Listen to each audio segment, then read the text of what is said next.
Welcome everyone. Today we will talk about two very important things.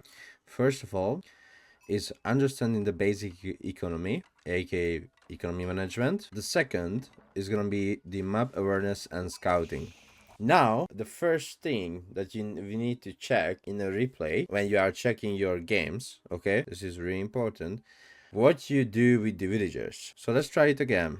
Restart. If you missed, let's say, in your own replay, just give it a little time, restart your replay, and check what you do with the villagers, right? So let's see. We queued up a villager immediately as soon as the game started, which is the correct thing to do. And after that, we are moving the villagers and the scout immediately, right? So, queued up the villager, move the villager and the scout. Perfect. Now, it's always based on the build order that you're gonna do. So the first, let's say 1 or 2 minutes, or 3 or 4, you follow a build order. After that, the build order is just like, it doesn't matter. But what you want to do in the early game maximizes your build order. Let's say this is my Japanese feudal aggression into 2 TC build order, right? So what do I want to do? I want to build up the 2 forge. One of them is on the stone, the other one is on the gold, and a house immediately, right? I'm sending back the villager because I'm not getting the Tawara. Amazing, right? You see this? This is the build order. That's how it should look like. Now, the scouting.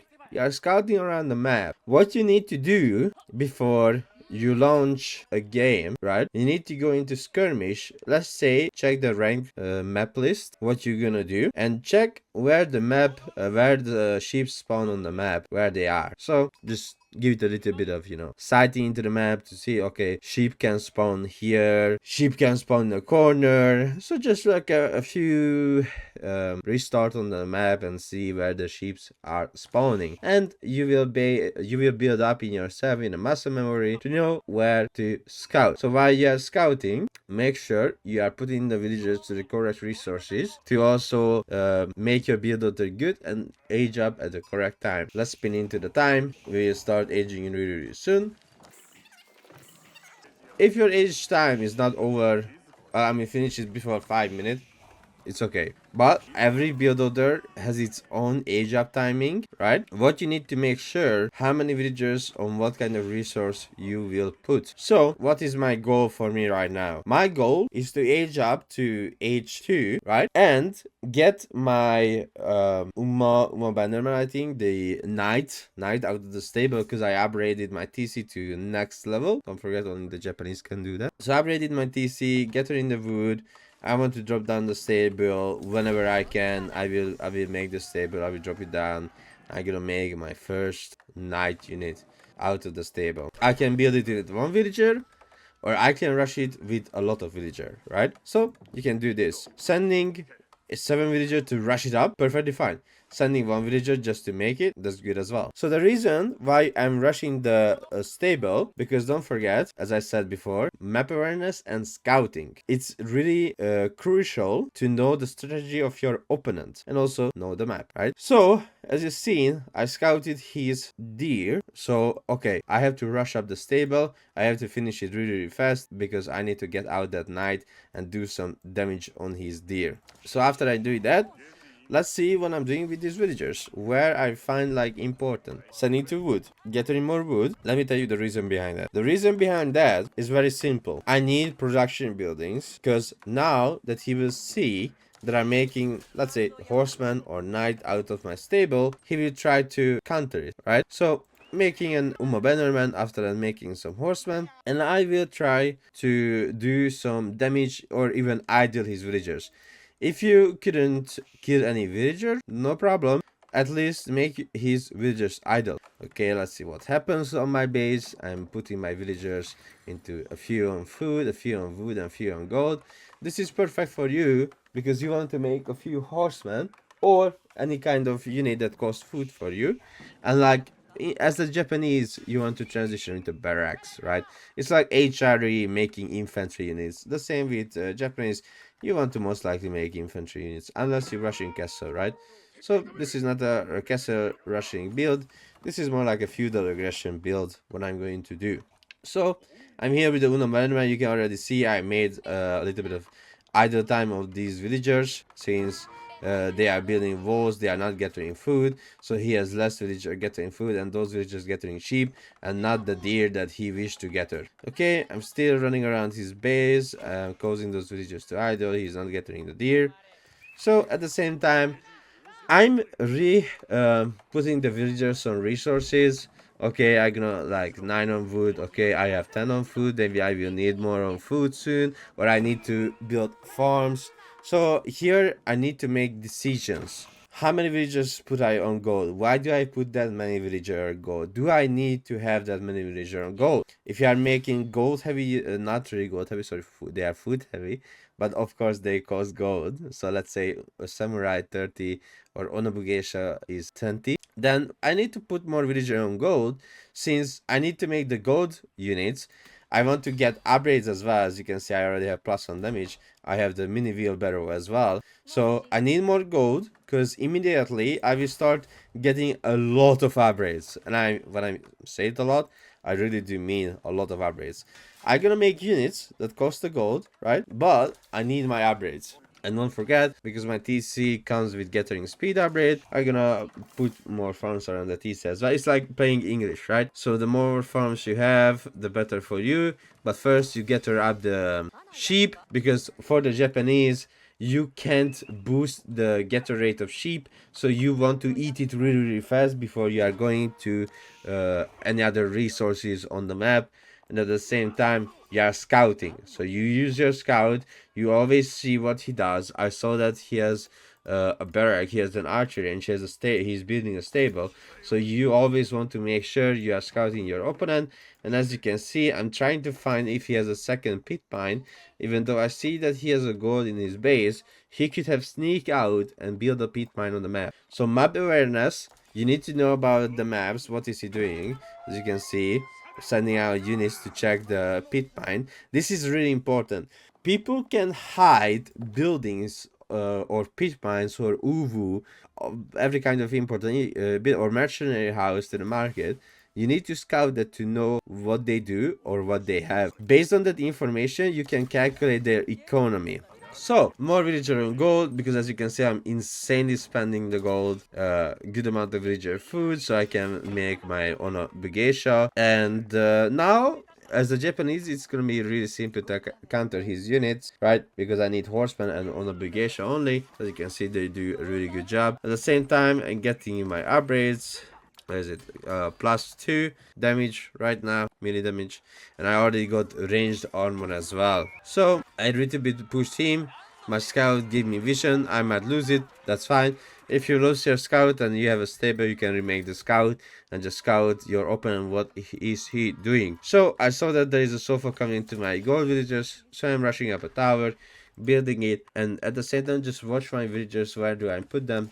There are 3 more villagers on gold, of course. I'm gonna get more upgrade really, really soon. One thing really important, why is it so important to talk about this map awareness and economy?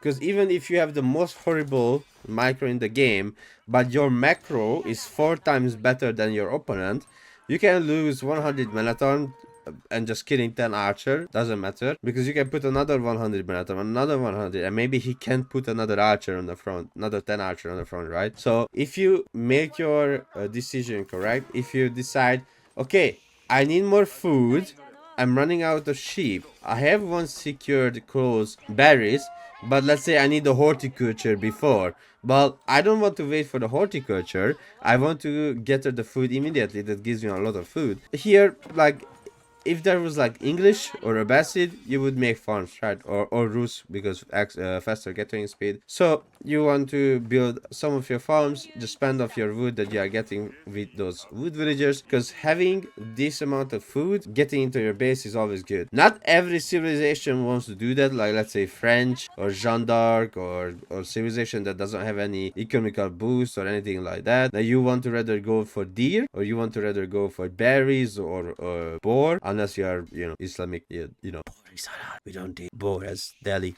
I bit were Abbasid. So what we need to do, if you are a civ like this that has a really good gathering speed, or China or Zushi with a granary, you want to put the farms immediately down. You can still gather the resources if you want to give yourself like a sudden economy boost, right? So you remove the villagers from wood and you're gonna put those villagers rather on batteries. There's no problem if you have a little bit of stocked wood in your inventory, or the inventory, because you can make ramps, don't forget. So you can research the siege engineering. As you can see, I got all the upgrades, all the feudal upgrades, and I'm getting W products as well, and level 2 wheelbarrow. So you can always make ramps. And as you can see, because I had units all over the map, I knew he's coming to my base, right? So I was like, okay, he's coming to my base. Let's clear up the units in the back. And the units I was scouting with, don't forget, you can use your units to scout as well. If you don't make a scout, or if you don't have a stable, don't use your TC to make scout. Okay, that's the biggest mistake. If you want to make a scout, just build a stable. Like, losing out villager number is always painful. So I'm sending back my units because I scouted that he's coming very, very close to me, right? And because I have the map awareness with the scouting units that he's coming to my base, I'm attacking from behind and I'm attacking on the front, right? Which causes him to split up his army, and eventually I will beat his army.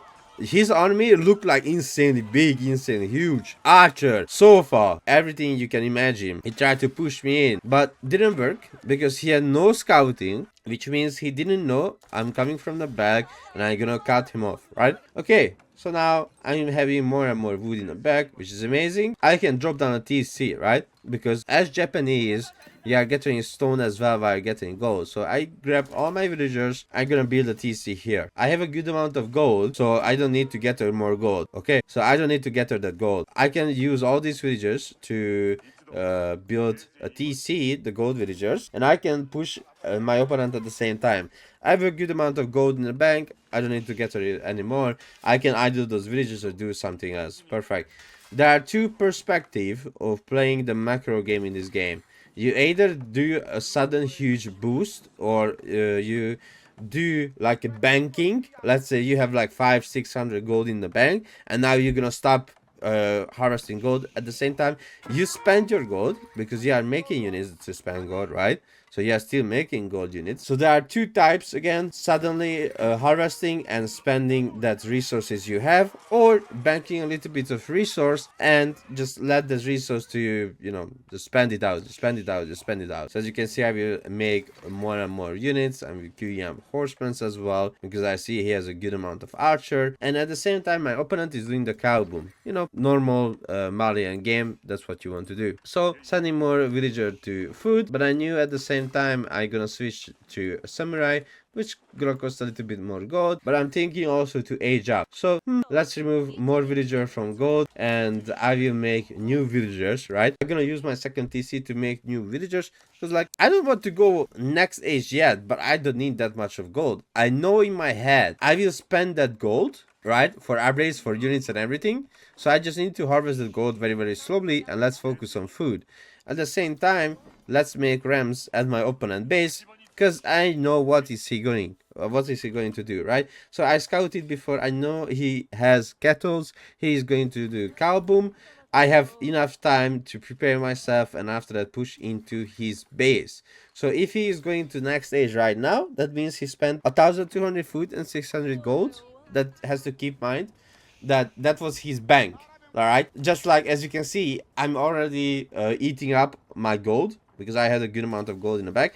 Look, now that he spent his food and gold, oh my god, look at the food.